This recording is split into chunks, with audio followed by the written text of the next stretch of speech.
Every day when you're walking down the street, everybody that you meet has an original point of view. And I say, Hey, what's going on, folks? It's a Sugar Bowl again. Man, doing that in the intro is so gonna love funny. You can't see us, but we are voguing and we are dancing. I'm looking right at a mirror and I can see every one of my hot moves. Hot moves. I don't know if any of them were hot, but I tried to throw it down.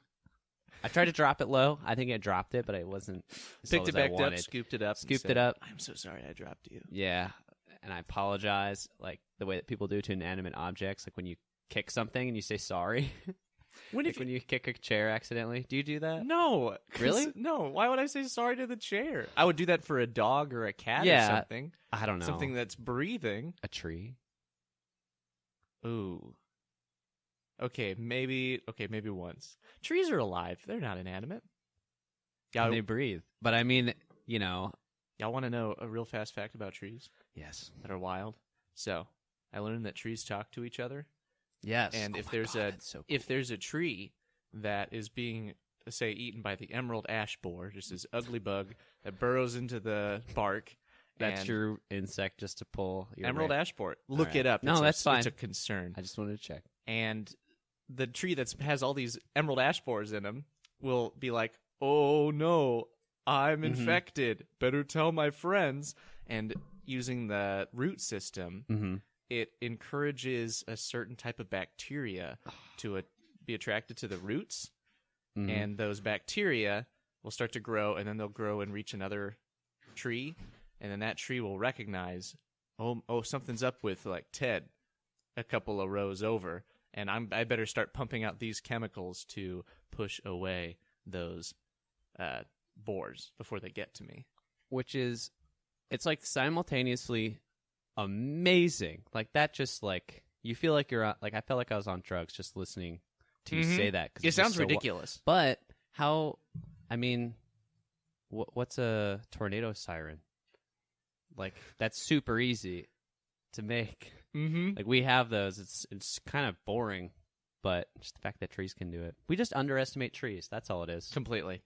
I'm embarrassed to admit that, but I do. I underestimate trees. We do. We take them for granted is what we do. So, hey, today on the Sugar Bowl, we want you to know, go out there and walk up to any tree, any old tree that you like, and give it a firm handshake. And an apology. And say, I'm sorry. I'm sorry. I've taken advantage of you for far too long, tree. And he should, you know, if he respects you, which we have learned about, communicate to other trees like, he's cool. Like that tree will send that signal through its root system and encourage bacterial growth. Certain bacteria. And respecteria. Respecteria. Oh, gosh, it sounds like a bad name for a school that's trying to get its student body to care more about the pillars of character or something. We've been leaving the chair. We got to put the chairs against the wall after every cafeteria session. Welcome to our respecteria. Welcome to respecteria. That's probably what you get sent to if you're rowdy in lunch. You have to. So like everyone goes to class. Or like recess or something, and you have to stay inside and participate in a respecteria. And then afterwards, you head to the loyal library. What are the pillars of character? I don't know. Maybe we should just get into the episode. Yeah, I bet you Arthur will teach us a little bit about character and morality. Yeah, this episode is definitely not really about respect. I don't really. I think this lesson is just like, don't believe everything don't judge a book by its cover, I guess. I don't know. It's pieces. I think it'll flesh itself out. Yeah. That's what we're here for anyway. So we open this episode. This is DW All Wet, which is a DW episode. It's the first one. And why my mother hated this show. Not hated. She did not hate the show, but she hated DW, which I think we talked about a little bit. Because she's just kind of irredeemable, and I feel like she kind of is irredeemable in this episode, even though she doesn't learn a lesson. She's so cold. She's so cold. Stone cold. But anyway, the fam. We open up, DW is being carried off screaming. Oh my gosh. It's grating. It's really loud. I turned it on and I went, oh, yeah. This is how they've decided to open today's episode. It's really intense. Bawling. I'm sure you felt that too. Like almost like when you hear a baby really crying versus like they have Kate in here, which I don't even think they explain Kate at all. She's just there, the little baby. Right. That's her name, right? Yeah, that's Kate. Kate. Baby Kate. But I just forgot what I was I say. felt it like when she Oh yeah, baby's crying. Yeah, but there's a clip in this episode of baby crying and it's like whatever. Yeah, background it's just noise. it just sounds like a sound effect. But this one is like I don't know, it gets that like primal like I got to help this kid's being eaten. You felt uncomfortable, or Yeah. if you're in a social setting, you'd look around and say, "Should I do something? Yeah. It's like Is there anything I can do to help this to stop?" I don't know these people, but I feel compelled to know them now.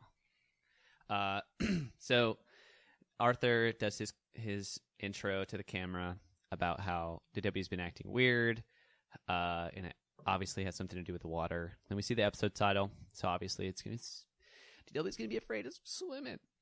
So we cut to DW and her. I think they call it the play group. Yeah, Which I thought was kind of a weird.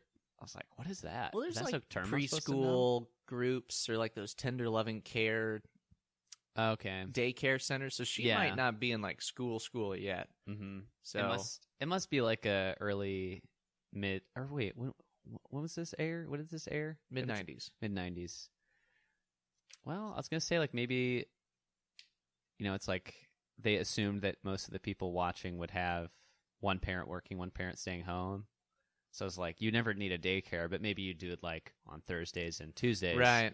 So you have a day off or something. That's what my sister does. Is that I Yeah? mean, she stay at home, but like she needs a break, and that's totally fair. And so Right. she does Monday, Wednesday, Friday for a couple hours in the morning, and it's not like school. They teach them stuff and Right. they And cover go content, to the but it's more aquarium. like social interaction and That's smart. how to hang out with other kids your age. Yeah. I like that. So I love how this episode in particular just does a very good job showing what that age group looks like when you try to take them on a group trip. Oh yeah, we get to well, we see Arthur's friends doing the same thing in the Dino episode, which I thought was really funny. I don't know if that was intentional. But yeah, we're watching the Water World, which kind of dates it because we don't have those anymore. It's not good for the animals for this to happen. But this dolphin splashes a bunch of kids, and DW says, or no, and the lady's like, "All right, any questions about the animals?" DW's like, "Where do they go to the bathroom?" Oh yeah, I kind of wondered that too. Yeah. I want to know that too. And the lady's like, the lady responding to DW's question, the SeaWorld lady is like, why in the water, of course, because they live there. And then all of the kids are very disgusted, especially the kids who just got splashed. And DW just smugly smiles, like, "Yeah, I knew what she was gonna say. I just wanted y'all to know that you got peed on." Yep, that backseat instigator. Where you never know that they're the one in trouble. There's no proof or no evidence that will point it back to them, but you know that they're like the mastermind behind it. Yep, DW is the puppet master. And so we cut to the bathroom. Speaking of the bathroom, says a character, and we cut to a bathroom, which is just gorgeous filmmaking. And they're just going absolutely nuts in this bathroom. I think it's just the girls, or is it just like a big bathroom and everyone's in there? It must have been just the girls. I think so. But people are like throwing toilet paper and like knocking all the toilets stalls flush open all by themselves. Somebody points that out, and like 6 kids just sprint into a stall to watch. At one point, a kid has their entire face covered in foaming soap, which seems dangerous and possibly toxic. But the adults kind of just don't care. They seem oddly calm. Oh my gosh! I thought. Oh, we see that all the time for the amount of chaos happening. Like I work at a science center, and oftentimes we'll have parent chaperones. And their kids will be like beating each other up with foam sticks from this like imagination playground that we have. And the parents are just sitting on the side just saying, yeah, you go ahead and do that. This isn't our house, so I don't really have to. I have to clean up. I don't have to clean up, so go ahead and knock out Timmy's face holes. Just go ahead and give a big smack for me. Get him. Just taking bets from the other parents. Just don't get $5 says that your kid's gonna get pink eye from this material. You're on. Just don't get blood on your own clothes. I have to clean that. The museum will not clean our clothes for us. We asked. They said that was not a service. You guys probably have a shower. Yeah, we do. Shower. Employees Workplace only, shower though. is so awesome. I wish I had one of those. Like, it might be a little bit gross to shower in a place with quote-unquote stranger, or like people you don't know very well at all, or maybe have never seen, the night shift crew that you never see, you know. You might be sharing a shower with that guy or gal. I think it's great. I just hate being smelly at work. Sometimes it just has to happen. Yeah. And it's unfortunate for all involved. You gotta open up your shift, moving boxes, and it's just like, I'm sorry. I can't do anything to stop this. I could throw cologne on it, but trust me, it'd be worse. Trust me. It is just then a layered scent. It's a double whammy. It's a Trix yogurt of you know, but you mix it. There's no way to unmix it. It's not separate. It's a parfait of pungency. Parfait of pungency. Thank you. I wanted to work Trix yogurt into that. Too bad I didn't care for a rhyme or alliteration. So they're in the bathroom, and we're teased about the next section of the water park, which is the sea monsters, which I kind of thought was funny that how they did this. I don't know. Everything seems very grounded in reality, but I feel like a kid's aquarium would not have a sea monsters exhibit. Right. Like, these ones will scare you. And they're hyping that up. And like, be afraid of water. Yeah, kids I want to check that out. Sea monsters? Yeah, we're gonna go. Oh, you're gonna see them. I got big old teeth, and they can eat you. Oh, they could. They're gonna. If we put you in there, chances are you wouldn't survive. Not for a moment. Every single one of you would perish. Look to your left. Look to your right. These are the people that are gonna die. Now here's a mirror. You're gonna die too. Guess what? Look inside Die. yourself. Die. They do make it scary, and of course, DW at first is like super brave. Like makes a face at a shark and it swims away. And she's going like toe to toe with anything in that. Going facial expression, goofy facial expression to goofy facial expression to the shark, winning handily. And then somebody's like, "Oh, look at the octopus," and DW is like, "Whoa, no!" And a huge tentacle comes up. This is the largest octopus I've ever seen in my life. It's literally a bus. They have a kraken inside of this children's aquarium. It's nearing kraken levels on it. That did kind of pop out at me when I watched it. It was just like, oh wow, like it's huge. And none of the other kids are scared of it. I went, I'm a grown man, and if I saw a 15-foot octopus inside a tank, you bet I'm going to be treating that with a healthy dose of respect and backing off. My heart rate would go up. I don't know if I'd like physically move, because I'd be like, oh, it's an aquarium. Like, at least I'm safe. I'll sue them if something goes wrong. Like, I'm an adult, I know I could take care of this, but it would still kind of like unsettling. But I kind of like how they play a little bit off of just that octopi looks so weird. They're like a striking physical shape. Mm-hmm. To me, there's like not a lot of things that are like it. You see one and you go, "Oh, that is completely otherworldly." Yeah, like a shark. It's like a lot of fish have that shape. It's just an angry fish. Yeah. Okay. You see a monkey and you're like, "Oh, hands, feet, face." Like I get it. Let's get rid of all those. All of you it. like hands and feet? Well, how do you like just the arm portions, but slimy and with little plungers on them? And we removed the face, kept the eyes though.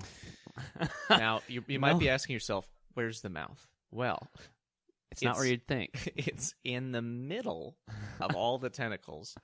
Is it a normal mouth? No. It's a beak. Claw beak mouth. Remember birds? Like a parrot. Mm-hmm. Remember the opposite of this? Relatively the creature opposite? of the air? hey, think of a creature that would never meet this one. Uh-huh. That's the face, basically. But with cold, dark eyes and an completely, like, I can't process, like, the octopus head. Like, I don't understand. That's its body. It's its torso, Yeah, I and guess. that's where the organs are all at. I mean... You know where you keep your organs? Do you keep them all in your forehead? No. No? Well, that's how the octopus do. Not at all. And they're smart. Yeah, Octopi are they wicked smart. They're crafty.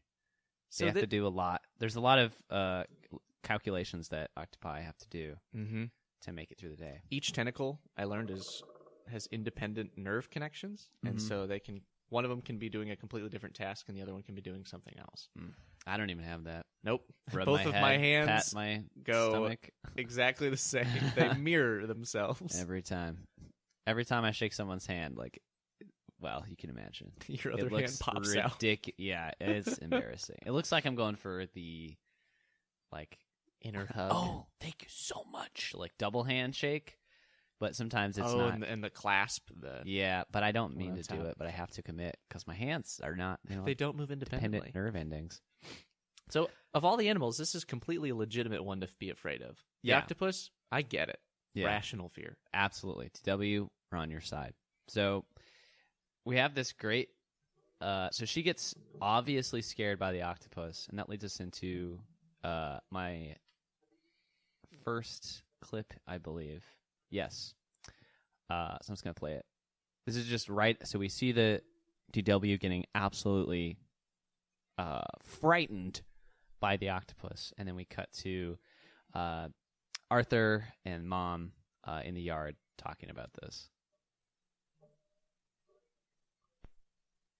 And then I hit it on the nose. With what? A stick. And then I pulled my leg out of its mouth. The octopus got your leg? Yes! That's what I'm trying to tell you. I like how DW's character is so well established that her lying is a clue to the audience that she is really actually very afraid. Mm-hmm. Because we literally like that music hit you hear at the beginning of the clip is the hit playing after DW gets scared, and then immediately too, and then I hit it on the nose. Oh man, Where's that nose, DW? Yeah, that's another funny specific. I didn't think about that. Yeah, what do you mean? Good thing Arthur doesn't ask any probing questions. Not real. I mean, he does, but he sounds like he believes it here, which I think is funny. Just being a good brother. Yeah, that's good. Just entertaining this story. Mhm. He's probably half listening. Suspending your disbelief. Yeah. And then I'm just going to play this part really quick because I just think this is weird. So we're like outside. Everyone's like laying on lawn chairs. We got like the summer line on all the characters had their summer outfits on.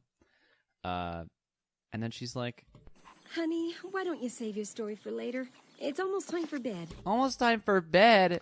It is high noon, full light outside. Like, Oh my goodness, almost you're right. time for bed? Is this just like a small child thing, like going to bed early? I, Before even dark, though? no. In the summer? My nephew's 4 years old, and he goes to bed at 8:30.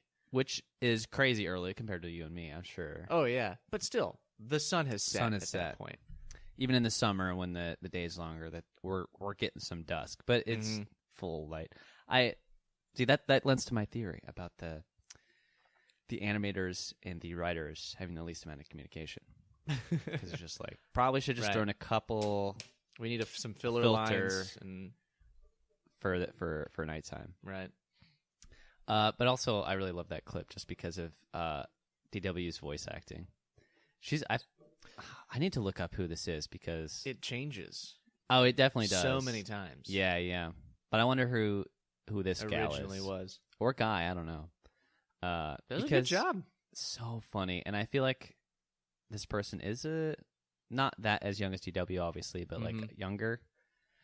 I feel like she has a little bit of that quality of the Peanuts of like just kind of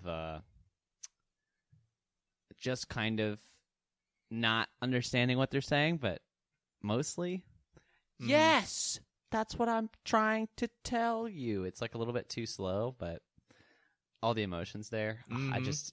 I'm so entertained by that. It's just fun to listen to.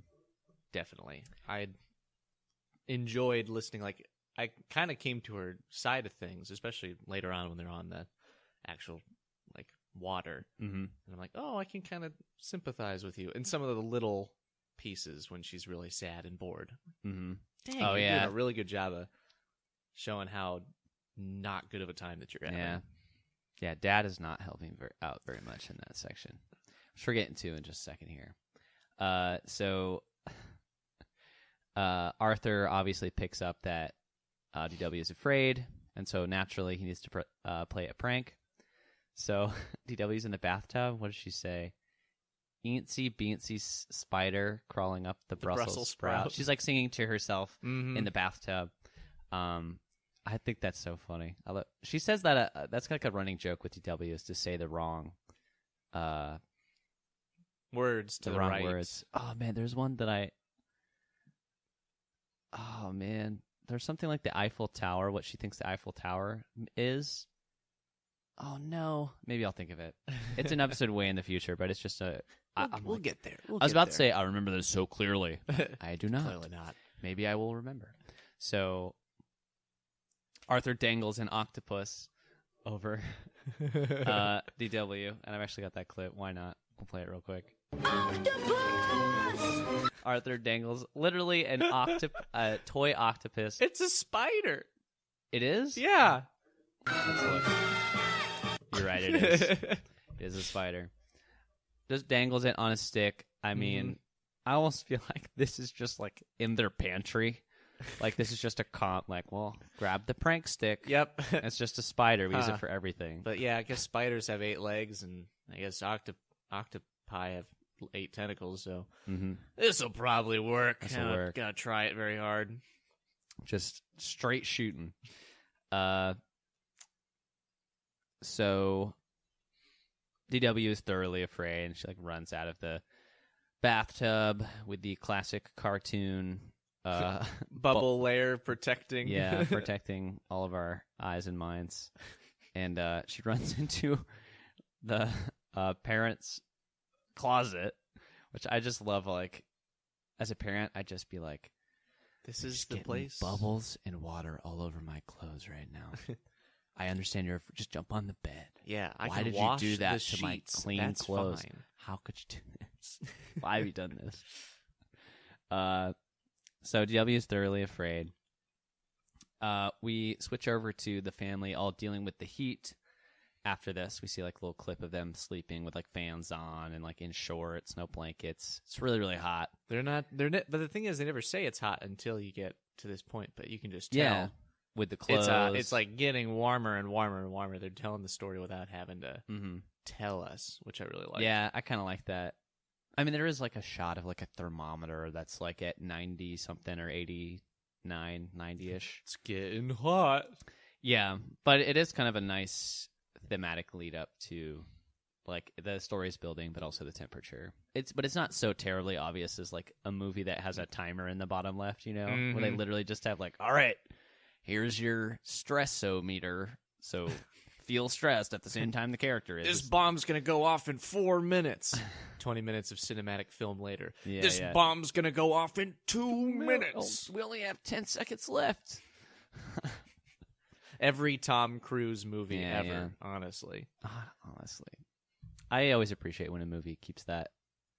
Just make it longer. If it's going to take longer. Like 4 minutes is still not a lot of time.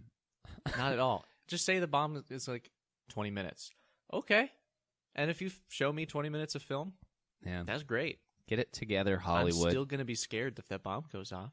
What about my Ethan Me Hunt? too. What's going to happen to him? I'm worried. I need to know. But they won't tell me until 20 minutes. I guess I'll have to sit Watch and wait then. The movie. What a tragedy. So, like, we see the family dealing with the heat. Arthur is freezing a T-shirt, which that image that's one of those, like, never forget it. Every once in a while I open up my fridge and I think about pulling a T-shirt out that's, like, starched. So it's just like a sheet of shirt. Can't wait to put this on, I guess. I did that once as a kid. I didn't leave it in there for very long, but It was like a really hot day Did it feel good? for like 10 seconds. Or it was like unbearably cold, and then it was just a shirt. And then it was almost probably a little immediately. wet. I didn't get it wet first. I didn't good. like make it an ice. You didn't have a starch Oh my gosh, that shirt. would be so funny. walking around, just like a big old ice cube. And then it dries, and then you're just soaking wet. Yeah, that sounds awful. I'm sure like the fabric wouldn't enjoy that experience because it would be wet, and then it would freeze, so it would expand everything. I bet it would ruin it in an interesting way. Experiment. I'm not time. gonna do this. No, I have better things to do. I'm not gonna do this. I'm not gonna do this. I'm not gonna do this. So, we find out that I guess we don't really have air conditioning at this point in time. Not everybody has it. Not everybody. So Buster's apartment complex doesn't have it. does not. Buster calls Arthur. Got AC, bro? And Arthur's like, 1 room in my house. And Buster's like, I'm on my way. And so they come over and, of course, play soccer Inside Arthur's dad's kitchen, the catering room, the catering side business room. That is the only room that gets AC. Like, okay. we get it, Dad. We get you. Ugh. Clearly, you care far more about your business than your family. Got it. Which, Wow, not even the master bedroom. I would throw Nope. it in there before I'd put it in my yeah, where I honestly. work. Sorry.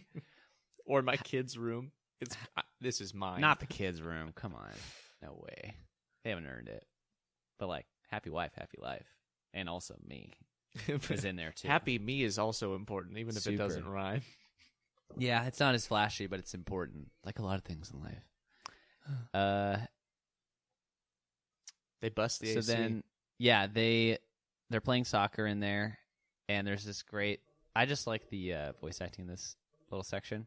So Arthur and Buster are playing soccer in this air-conditioned room. First kick is a goal, I guess. It just hits above the door frame, and Buster yells, "Goal!" And then we pan down to see that Mom and Dad are in the door frame, and then we hear this little section of audio. Or wait, hold on. We're not there yet. Whoa! I didn't Something- realize the AC exploded so big. It's huge. It's actually quite large. That's frightening. But they get caught playing soccer inside, and Mom and Dad are like, "You can't do that." And, you know, the kids are like, "Oh, come on." Parents say no. And then as they're talking, the AC blows up, which leads us into this clip. There we go. I said it. I rallied. So, yeah, here's the AC blowing up.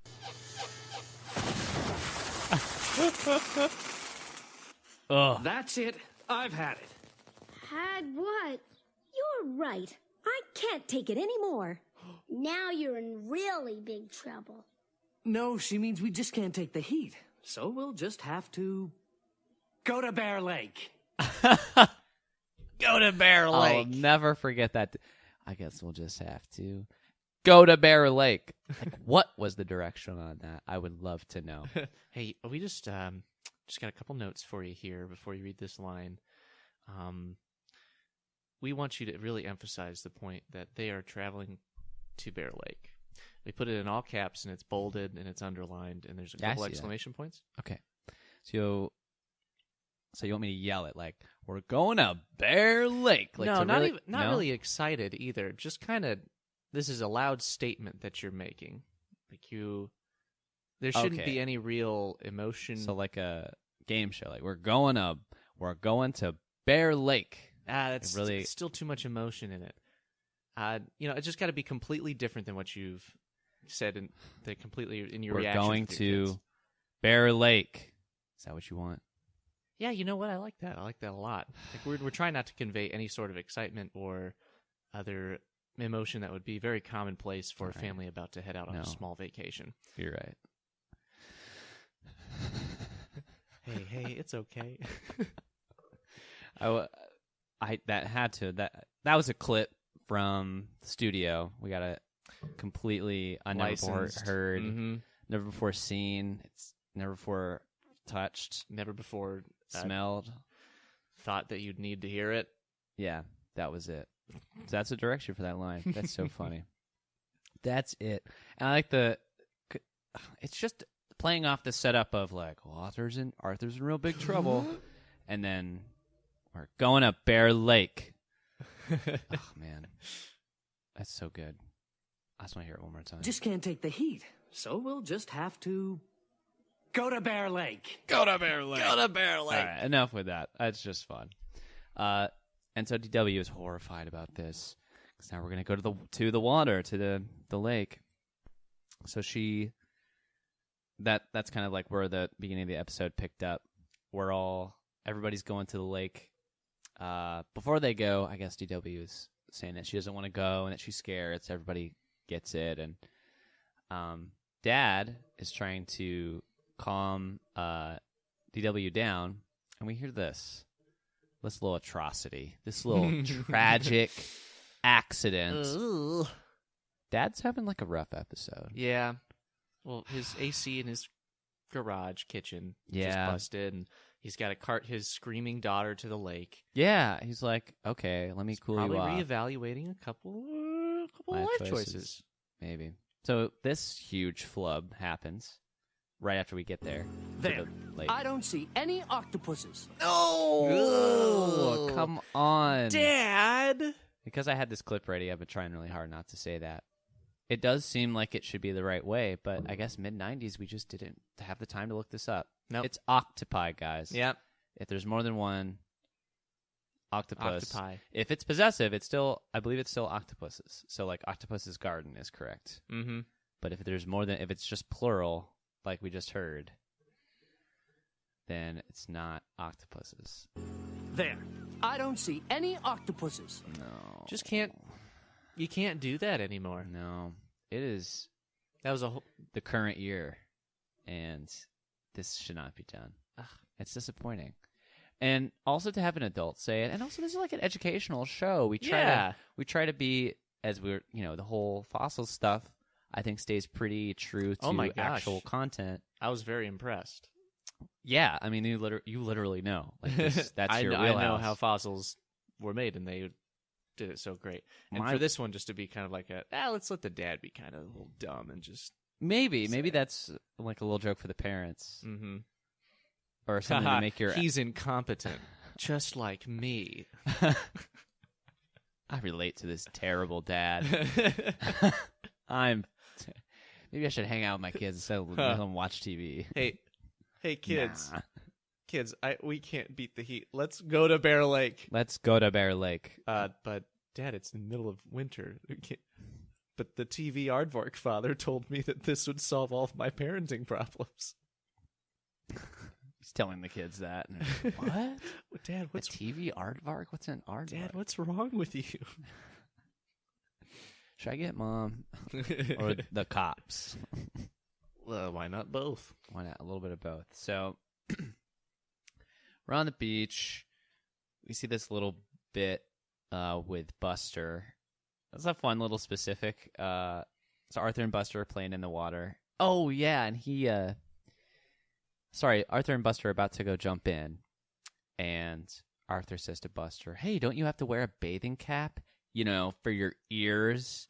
And they kind of make it like, well, if you have ears, you got to wear a bathing cap. Mm-hmm. Which is like, or I guess if you have big ears, you need to wear a bathing cap. Right. They're probably a little harder to get water out of. Yeah, that's true. I'm curious to see if maybe later in the show, if other bunnies are swimming, if they wear the bathing cap or not. Obviously, he can swim without it. But Arthur's like, don't you need to wear a bathing cap? And Buster's like, yep, I guess I have to go home. And then, darn. And then straight up, Jim looks right at the camera, winks. This is during the episode, too. Not the intro. And takes off into the water. Got him. Which I thought was funny because, generally this show is like, listen to your parents, do the right thing, wear your glasses, wear your bathing cap. And then here we're just like, can't touch this. Like, got him. Yeah, and he jumps in. And then the lifeguard talks to DW, and DW says oh, he's right over there. And his his mom had dropped off by messenger. By messenger is what they say. Your mom dropped this off by messenger. Whatever that means. Was that a thing in the mid-90s? I have no idea. Messenger? I mean, you can't even get someone to do that with, like, Postmates. By messenger? I don't know. I'd love to know. Was that a thing? Like, you just needed to run a package to, like, an office building 3 blocks down? If it is, write to us at Please the Sugarbowl. Sugarbowl. Just put Sugarbowl. And we'll get it. Yeah, we'll find it. And then, Buster puts it on for a second. It is the most It's ridiculous. horrifying It's too big. thing. I don't even know. Everything about the shape of that is like wrong. the shape of the of the octopus. Right. Man. It was so clearly just made to be the vehicle for the octopus fear, because it's got these like flowers on it. It's pink. It's got these long neck straps around the chin that which dangle down look from like it. The tentacles. It's an octopus head first, and it's a swimming cap second, honestly. And so Francine and Muffy join Buster and Arthur playing. Buster's obviously really embarrassed to wear the cap, and they, his friends see it. They're all laughing, and so he like throws it off, and he's like, I don't want to wear it. And Muffy says, it looks like an octopus. And then everyone starts to, she's like, well, you're right. Picking up what we're putting down. And everybody starts to play around with it and pretends like it's an octopus. Oh, the octopus is attacking me. Oh, it's no. got me. Get it away from me. It's dragging me down. And they're literally yelling like, help, help, help, help. Big no-go in any sort of... Yes, absolutely. But who hears the cries? But DW... who is like on the beach, and she's like, can't you make Arthur and Buster come out and play with me? And the dad's like, wouldn't it be easier if you went in there? And he like rolls over and goes back to sleep. Like, he's not having it. He's had a rough day. Yep. He really is no help. So DW runs out to the water like she's going to go save them, and then like stops short. Like, I can't do it. I can't do Moment of truth. And Decision then time. we cut to her like swimming, but it's actually the lifeguard just holding her as she swims, and she gets there, and she's like, "Oh, Arthur, you're okay."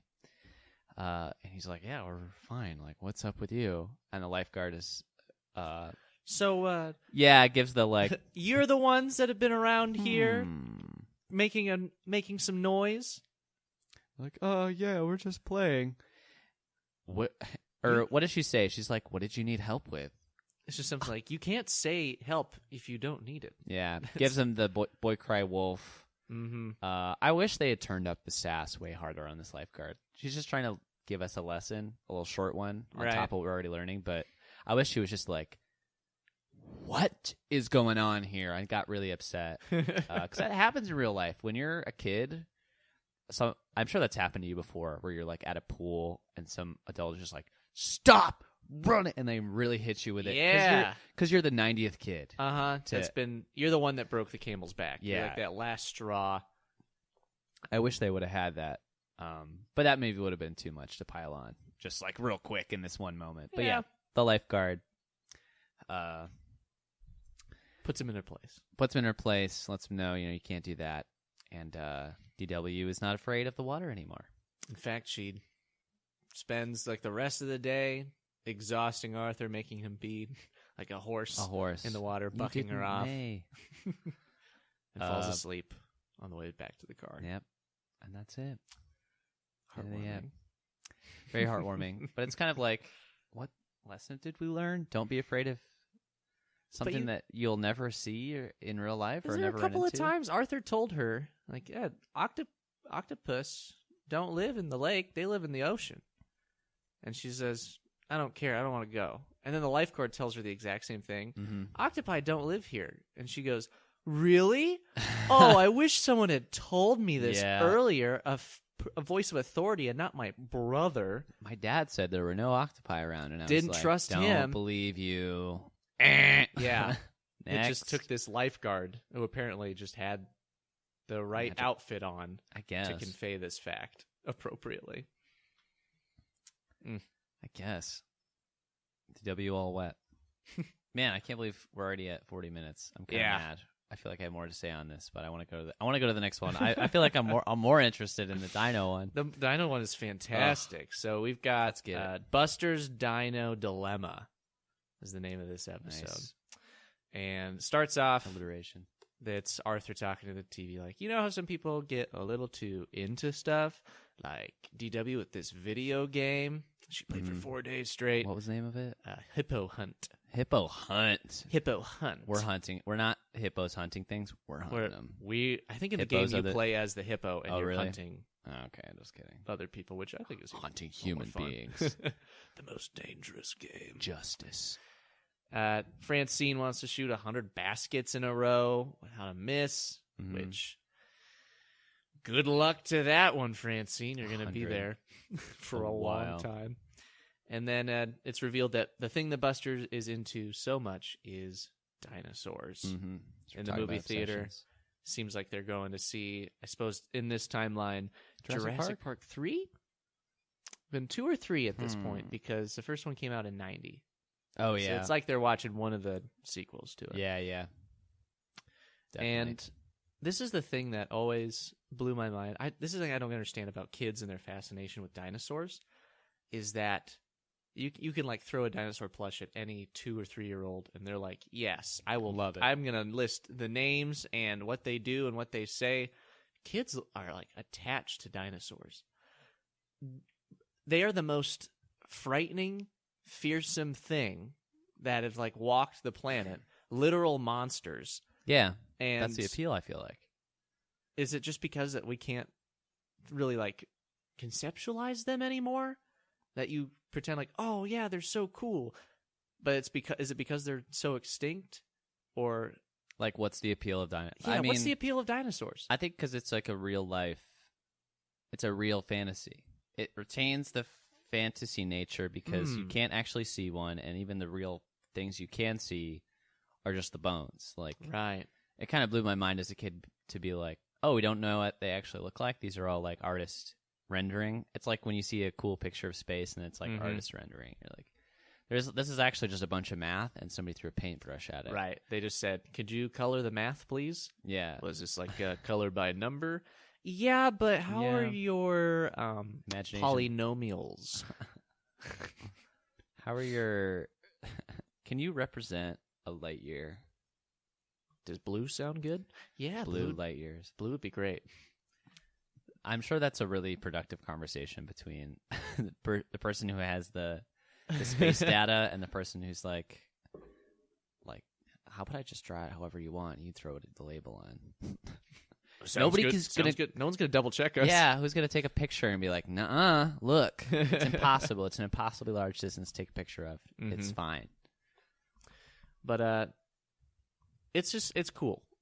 I'm glad that they're attracted to them. At the Science Center, we had like a dinosaur exhibit for a couple of months, and all the kids coming in there were just blown away by this 15-foot tall, I got to see that one. fossilized skeleton of a T-Rex and some other lesser Tyrannosaurus species. Because I like that who one. gives a crap about them? They ain't the big terror lizard. Come on, man, Big T. And it turns out that Buster is also a huge fan and gets to Yes. go on the school field trip to Rainbow Rock State Park, where they're going to find fossils. Hopefully. Very exciting. So the whole 3rd grade class gets on the bus. They head over to Rainbow Rock, and they make their way off of the bus. Ratburn's asking them to leave in a calm and orderly fashion. He literally says that phrase, For- calm word and for word. orderly fashion. And the first guy off the bus is Binky with some real good. Triceratops.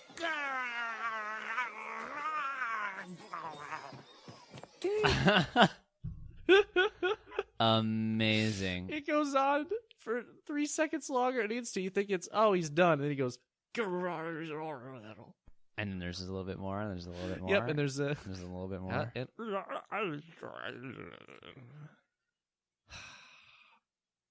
I love. I'm so glad they kept that take. It's so fun. He's got his arms out, just looking side to side. Mhm. And of course, this is Binky, Mhm. who still really hasn't Had his time to made shine too yet. much of a splash yet, but It's on its way. And there's another kid that walks off the bus right after him, who will remain nameless because I don't think he has a name. I don't think he comes up ever again. Tan Bunny number 2, Yeah. we'll call him. We'll listen He does to his his impression of a T-Rex. And yeah, we get literally an eye roll from Ratburn. Ratburn. He looks like he's got his face that just says, I'm so done with this. Is every single kid in my class going to impersonate a dinosaur when they step off? I kind of feel like he is almost thinking like, that's not what a T-Rex would sound like. Like he's disagreeing with it on a factual, like scientific basis. It not doesn't a personal. upset him personally. Like he's like, I work with kids all day, every day. I'm fine with this. But this kid, T-Rex, it goes beyond you, child. Tan Bunny number 2. Son. If you'd like to actually imitate a Tyrannosaurus Rex more appropriately, you're going to want to use more of the back of your throat and wiggle your uvula like this. Like he keeps the like super positive, like almost overly happy, but on the inside he's like, oh, I'm gonna rip this kid to shreds. Ugh. So what you might want to do, but it's all that happiness just comes from like wanting to be intellectually superior to children. Mm-hmm. That's Ratburn's arc. Calling it. We're gonna see it happen. I swear it's gonna happen. And so Buster and Arthur come off the bus. Arthur is laden with many, many tools of the trade. An impossibly large amount. Yep. It's 3 or 4 times bigger than Arthur. It's gigantic. It's huge. Buster wants to make sure they got all the stuff because he's gone full paleontologist with full paleontologist. the pith helmet. Yes, I love pith helmets. They look with really little cool. holes for his ears to poke out the top. Yep. Such a nice touch. They go I like that too. into the Canyon center. Or Oh whatever, no, they're in the education center, and there's Ranger Ruth who gives them a little presentation on the history of dinosaurs. little, She asks, you say little presentation, but it is a full theatrical production. lights, costume changes. I think there's smoke. Yeah, at one point. Yeah, Uh, it's really involved. she asks, who knows what a fossil is? And Buster just pops right off the dome. A Shoots calcified deposit of tissue that's been replaced by minerals found in the soil of creatures that lived long ago. And she's like, cue the meme of that guy that in the rap battle that just goes, oh! Yeah, psych, it's the wrong number. Psych, it's calcified remains. Oh! So he Huge. got it so well that the brain literally high fives him and says, "That was amazing, Buster." Yeah. And it's like one of those low fives. It wasn't a dorky, Yeah. sorry, high fivers. It wasn't a dorky normal high five. just It was kinda like, like a- slide me some skin, Oh, brother. yeah. Well, pow. From Got one him. intellectual to another. I say, good job. And they A+. they watch this presentation about how fossils are made. They've got like someone dressed up as a fern, somebody dressed up as a dragonfly, and then a 2-headed dinosaur. No, it's not two-headed. Well, not 2-headed. There's 2 people inside. There are the 2 costume. heads involved. There's another head in there Humans. for sure. And just says, eventually they started to die, and then the guy in the fern just yeah, flats over. he flops over a railing. Dragonfly flops over the railing, and then the dinosaur rips in half. Yeah, and there's like a ripping sound. Mhm. It seems like it was unplanned, but the rest of it goes off Without a well. hitch. Yeah. So maybe it's like an inside joke of like, oh yeah, these things are pretty like low budget and like kind of sometimes you have somebody standing in because somebody's sick and he just rips off the bottom. I'm sorry. I've got plenty of dino heads. What I need are dino butts. Dino butt. I always go through so many dino butts. I'll have to get the dino butts myself then. There's got to be a part of Ratburn watching this production because at one point the kids are getting really rowdy. He comes out and just yells, "Quiet!" Oh yeah. And from a puppeteering presenter perspective, he's probably like, "I'm so sorry about this. Like, I hate it when there's a rowdy audience when I'm up performing my art. Respect the art." My great-grandfather fought and died so that we can have freedom of expression to express things like calcified remains and puppets." Mostly puppets. So presentation finishes up. They go out to look for hunt for fossils themselves. there's a brief description about rock layers and how history, the higher up you go, the further back in time that you go, which I loved. It was very accurate. Yeah. Which, like, that's why the octopus's thing to me is like Right. stuck out, because we just have so much great stuff. Even Buster's like little rattling off, which you did amazingly. Thank by you. the way, Thank Chris. you very much. That was really. I didn't fun. have to say that literally 3 times a week for 9 months at my job. Wow. Okay. I was like, did you just? Is it just up there, or did you have like a thing that you had to prattle off over and over again? Yeah, it's that. There's a script. We all have them. Everybody who has a job, there's something Has you a have. script. If you involve other people, there's something that you say constantly, like this, trying to make it sound like the first time every time, but it's tough. No, you don't. You lean into the sarcasm. I did a want bit. to let you know that. It's fun. So they're not actually looking into the rocks. The ranger says, "That's for the real paleontologists." Yeah. And I went, Ouch. oof. I kind of thought we were. Encouraging young Yeah. exploration. I thought part of the like rooting around, because they end up not looking for fossils in the cliff walls, but looking in the river. Mm-hmm. Like, but isn't that like, aren't we gonna maybe find a fossil? Like, isn't that real paleontology? Yeah. What's up, Ranger Ruth? Why did you turn? Why on you me? got to throw so much shade? That was a weird flex, Ranger Happened? Ruth. Weird flex. Why did you do this? You're like, did she want to be the paleontologist at like a much more prestigious institution, Yeah. and she's here, so she's like, well, to feel superior, I need to like just knock these kids down a peg. Oh, Right. I'm sorry. Are you a real paleontologist? No. Get in the water. Can I see your paleontologist degree? Can I see your pith? Okay, well, not you. Can I see your pith helmet? Can I see your short khaki shorts? Can I see your khaki everything? Can you It's be always wearing khaki. long white tube socks in some oboes hiking boots? No, didn't think so. Didn't think so. Yeah, nice jumper. Oh, don't cry. She's crying. I don't know what to do about yeah, this. all right, I'm sorry. Let's go splash around in the water, you kids. So they go and splash around in the water for a bit because they are kids. Pretty much. I love there's just a quick little shot of Binky just holding up a huge rock and looking at it. It's I'm the like, size of his head. That's what I would do if I was a kid in that situation. Huh? Just big rocks, throwing them into the water, picking them up again. Big splash. Do it once more. I would not actually look for fossils for long. I'd look at 8 rocks and I'd be like, done. There aren't any There here. aren't any here. Yeah, I looked I've everywhere. given up. I look just as long as when I'm looking for my my glasses when I'm at home, and my mom's like, they're on your bedside table. You didn't look anywhere. You couldn't have. I checked the bathroom and the kitchen table. They weren't there. So I assumed they were gone. Buy me a new pair of glasses. Glasses, Mom. I smoked a lot of pot when I was a kid. Mom, I can't find my shirt. It's gone. You're wearing it. Oh, I thought I got a full body tattoo. Of my favorite shirt, which is gone, by the way. I lost it. You're wearing it. Oh, you're great, Mom. You're really great. Has anyone ever told you you're really great? And then I watched this show, and I straightened out. I learned. I got a learned my job. lesson. I afforded audio equipment, and that's how this is happening right now. Thank you, Arthur, Thank for you, turning Arthur, his for- life around. Yes. And pointed in the right direction. So anyway, They're digging around the water. Not a whole lot of luck. a bunch of not real paleontologists Yeah, digging in the digging in the water. water like a couple of chumps. She's Fake. Ruth is probably just sitting up there, just laughing at them, like, look at those Smoking a poor pipe. sods down there. She's got a lawn chair that she brought.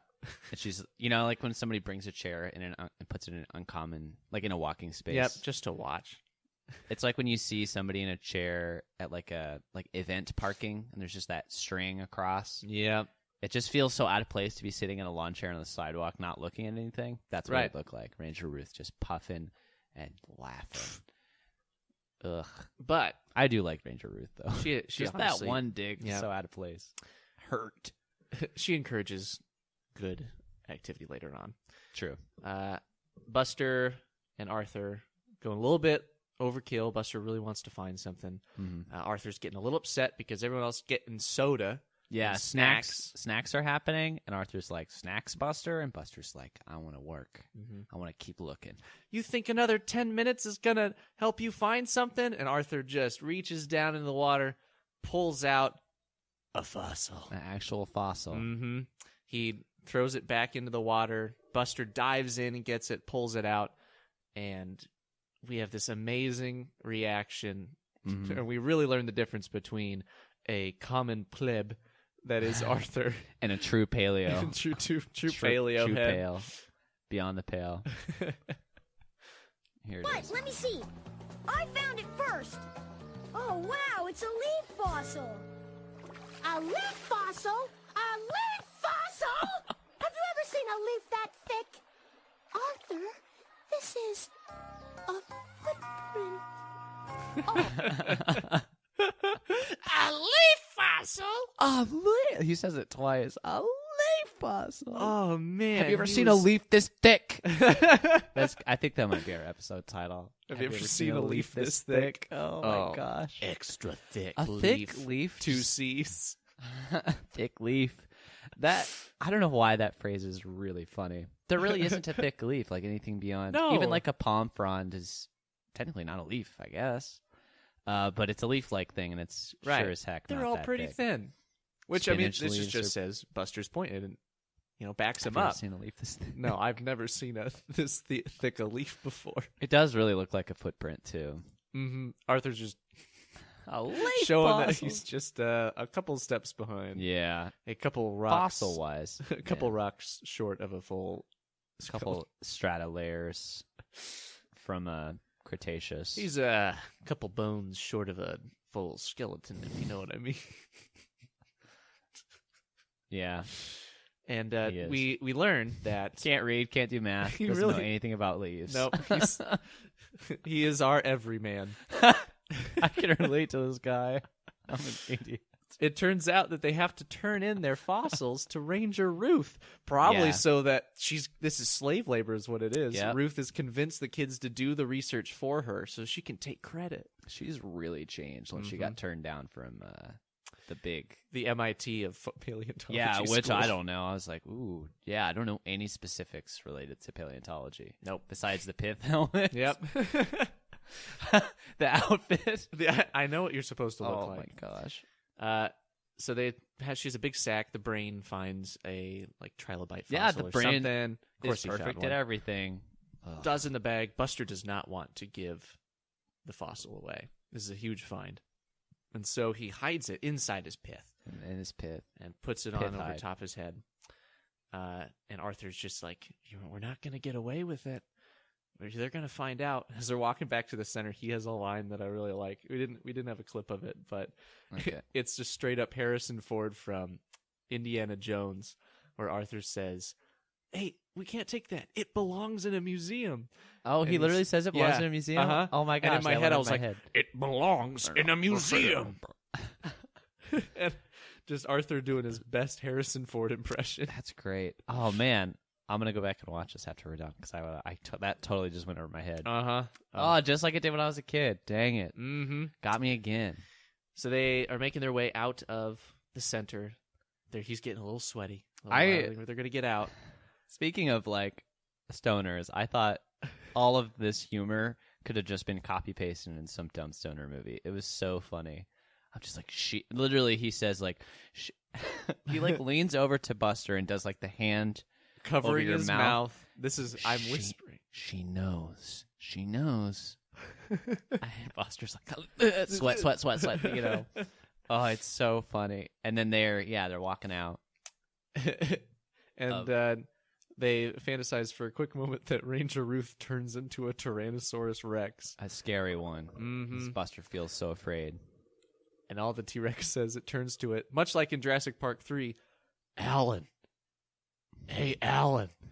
She says, "Bye-bye now." Yep. Which, Bye now. he little waves his little T-Rex arm. Tiny arm wave. So as far as terror fantasies go, it's pretty chill. Yeah, not as bad as the previous episode. There's like a sequence where DW is imagining everyone as Yeah. octopi on the beach. That is terrifying. Yeah, they They morph. morph. Into Yeah, octopi. and it's pretty disturbing. Grabs her leg. The morph here doesn't. Nah, it just Feels kind of like weird. it phases out. Yeah, it's like it's not like grotesque transformation. The octopi really is gross. That was pretty And it's nasty. octopi. We've already talked about how much we hate the shape and form of. Man, I hope they're not like like those conspiracies that like dolphins are actually like 20,000 times smarter than us. They're the dominant species. yeah, on this yeah, planet. exactly. What if it's octopi? They're gonna be upset about this. Goodbye, and thanks for all the fish. Yep. Ouch. So they get Worth away. it. They get away with it. Buster, Russian nesting dolls the fossil away in some tinfoil into a box into his closet, and they won't show it to anybody. Arthur wants to show off this find. Can we tell Francine? No, we can't tell anybody. We have to keep this a secret. And Ratburn even lays on a little bit thicker. Man, wouldn't it have been great if we had found something incredibly rare, like a fossil footprint. And Buster literally faints out of his chair on the floor. Oof. Which doesn't really concern anyone that much. Yeah. No one's like, oh, he's dead. I would have freaked out. I think that's a trope that I'm starting to realize I thought would be much more prevalent in everyday life is fainting. It's just like you see a number or you pull out a bill and go, and then faint. Like, just on your back. unconscious. In my life, I've maybe seen 3 people faint. And that seems excessive. That is more than mine, which is 0. Right. But in cartoons, it makes you feel like fainting is a totally normal thing for everybody to experience. It's not. If you are, you're sick or you're dehydrated or something. That's like the John Mulaney bit about quicksand. Mm-hmm. It's like I really thought quicksand was going to be more of a thing in my life. Yeah, like I thought fainting was too. I have fainted once from not eating. So I had jaw surgery and I was on liquid only diet. And I was like 15, which is not a time when you have a lot of willpower to do things you don't want to do. Mm-hmm. And so I was just like not. I was supposed to be like drinking like protein shakes and like Ensure and stuff. Right. But I wasn't, and I just straight up like got up from the toilet or something, and just standing up, I was like, huh. And then the next thing I know, I was on the floor. And honestly, like I probably could have gotten really messed up. Like I remember like standing up and thinking like kind of like, oh wait, where did I fall? Where was I standing? And I was Because if like, your head could have hit something, the sink or the toilet. Yeah, the corner of there's like a real solid corner of a countertop, but it was just instead of falling like hitting that like I don't know maybe 20 degrees, and I just landed on like my the shower mat. Yep. So and also didn't hit the bathtub like wall. Yeah, it could have been awful. Ugh. That I drank a lot of Ensure after that. All right, buddy, you've I convinced chugged me. it. All right, fine. You turned the whole thing off on me. Whatever. So, which leads us into our last clip. We don't know that this is a dream or anything. They do not They just set do that a up. hard cut to Buster's back in his apartment and Doing homework. something happens. Yeah. So let's play it.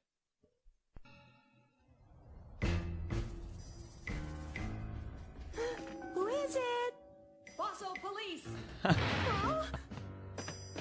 There's Ruth. There's Ranger Ruth. I'm sorry, Buster. They made me tell. They tickled me.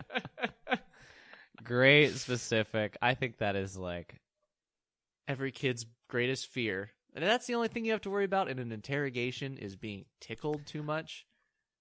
I like that joke because it is like ageless.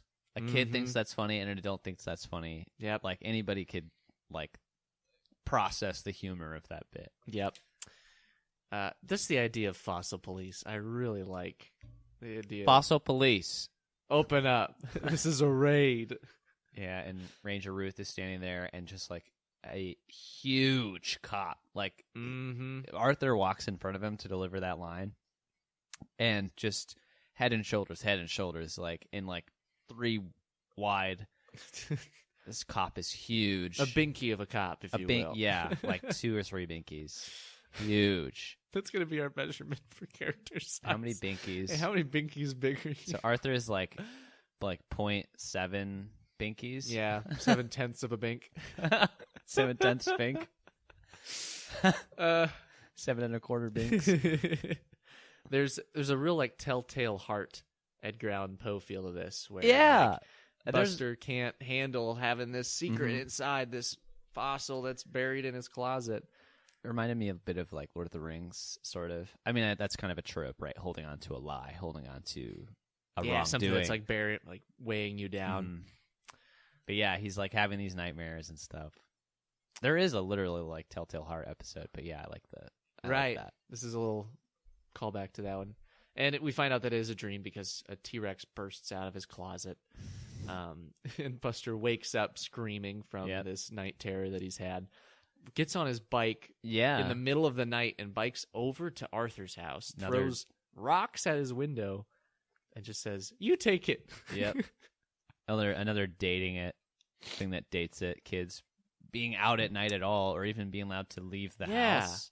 Being able to sneak out. Sad. Never would have flown in my house. That's so sad. They decide, they can't do it anymore. They have to come clean. And the way they do that is just they call.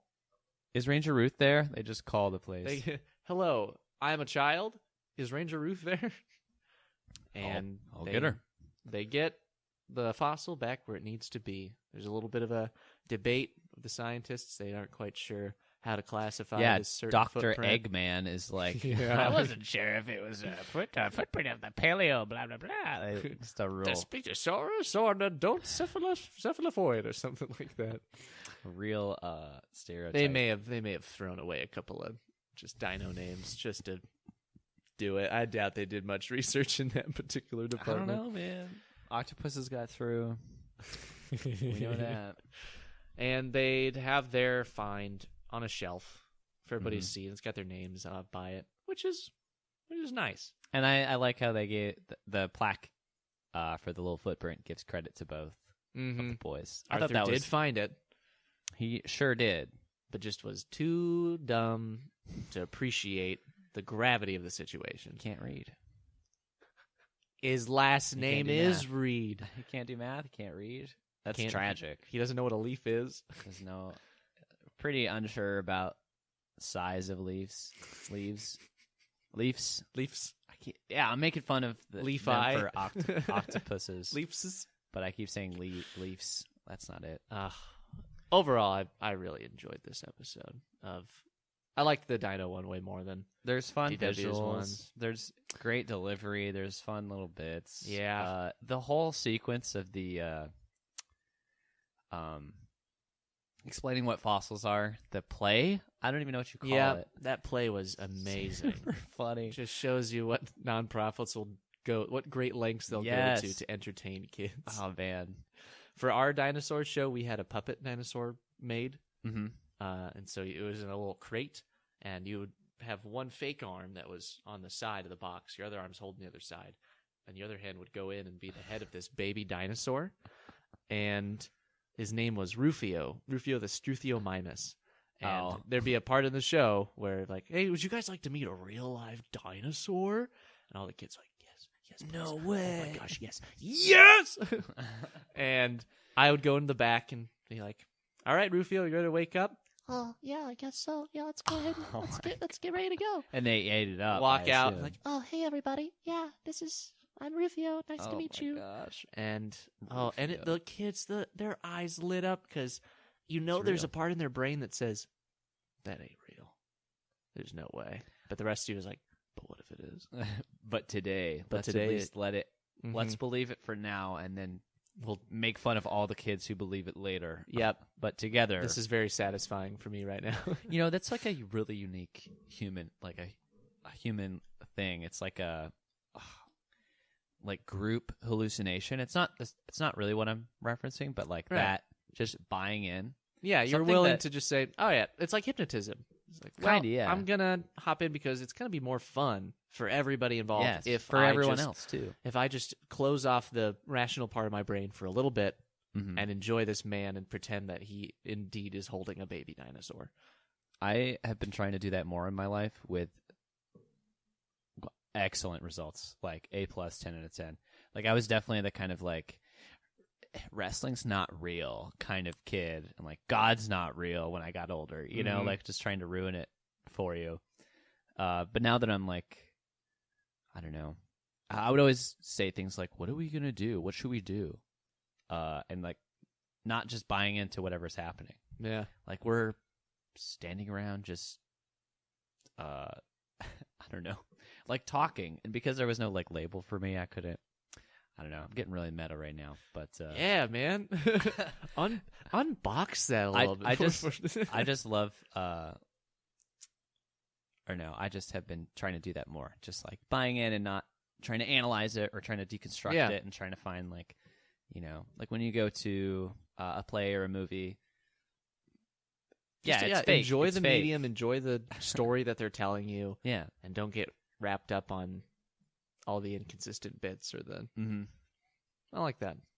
Yeah, man. Well, I think that ties in really well with our message at the beginning.